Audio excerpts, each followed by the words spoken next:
সারা দুনিয়া জানে শাকিব খান আমার, শাকিব খান শুধু আমার, ঠিক আছে।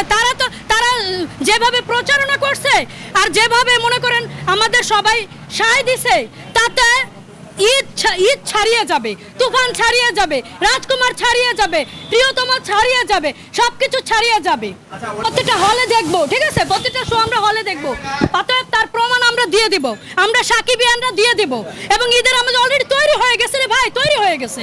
ঈদ কোথায় হয় না? হ্যাঁ বলো। আমরা সাকিবিয়ানরা এক সপ্তাহ ধরে মাঠে কাজ করতেছি, টিএসিতে ধরে সবখানে আমরা পোস্টার ব্যানার সবখানে আমরা দরদর প্রচারণা করেছি, আপনারা দেখেছেন। ওরা ওই যে দাঁড়ান, ওর কথাটা বলে, ওরা কঠোর পরিশ্রম করছে।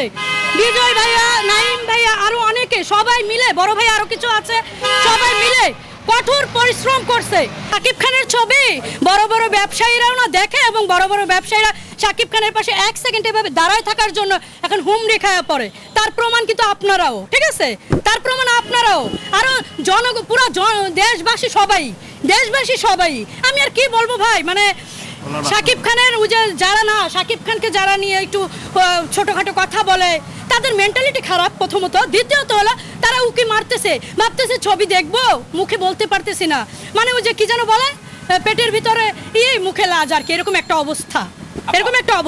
শাকিব খানের এত ডাইহার্ট ফ্যান আপনার, সামনাসামনি কি কখনো দেখা হয়েছে? আমি 21 বার দেখেছি শাকিব খানকে, আবার মানে বারবার দেখবো, এবং আমার মৃত্যুর আগ পর্যন্ত শাকিব খানকে দেখতে চাই, দেখবো, ভালোবাসবো, সাকিবিয়ানদের সাথে থাকবো, এবং যতদিন জ্বলবে ভালোবাসা, সূর্য যতদিন চলবে এই ভালোবাসা থাকবে আর কি। আপনি বলছিলেন শাকিব খান আপনার শয়নের স্বপ্নে, যদি শাকিব খান আপনাকে সিনেমায়, তার কোনো সিনেমায় কাজ করার সুযোগ, আমি তার একটা সিনেমায় 1 মিনিটের একটা কাজ করেছিলাম, সেটাই আমার জীবনের শ্রেষ্ঠ উপহার।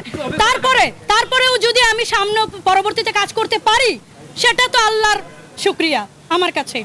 আর যেই ছবিটুকুতে কাজ করছি সেটা যদি একটু ছোট্ট করে বলি, সেটা যদি শুনতে চান, আমি এক টাইমে শাকিব খানকে দেখার জন্যই এফডিসির দ্বারে, এই দ্বারে, সেই দ্বারে, আমাদের এলাকা ফ্যান্টাসি কিংডম এরিয়াতে, আরও এরিয়াতে দ্বারে ঘুরছি, দেখছি দূর থেকে। তারপর যখন এফডিসিতে কাছ থেকে দেখছি, যখন দেখলাম এবং শুটিং করার 1 সেকেন্ড সুযোগ পেলাম, তখন সেই শটটাও কিন্তু 1 বার না 3 বার নেওয়া হয়েছে। শাকিব খান আমার হাত থেকে ল্যাপটপটা নেয়, সেটা শাকিব খান যখন আমার কাছে বারবার আসলো, নিল, এই জিনিসটা না আমি আজ পর্যন্ত ভুলতে পারি না। আমি তো এটার জন্য ঘুমাইতেই পারি না ভাই। ছবির নাম হলো মনের মতো মানুষ পাইলাম না ছবি। চলচ্চিত্র মানে শাকিব খান।